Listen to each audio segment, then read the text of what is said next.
Yun mga boss, meron naman tayong nirescue na unit, 6M70 Fuso. Ang problema nito is naglolo power ang kanyang unit at minsan daw ay nawawala yung hatak ng kanyang unit.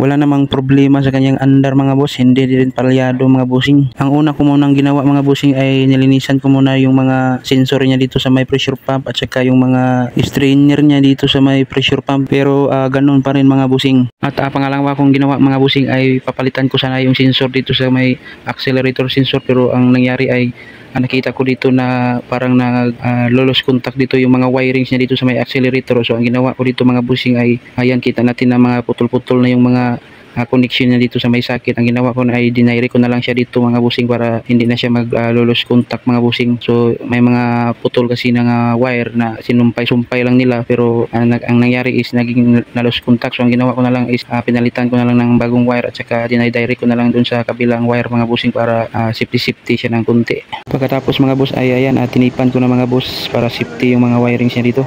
Ikaw rin na kibulta ya? Lugar ka? At pagkatapos namin na troubleshoot mga bossing ay yun, ni-road test niya, pinakargahan niya mga bossing kung ano yung pagkakaiba talaga, kung naging okay ba talaga yung unit niya. So far ay goods na daw mga bossing.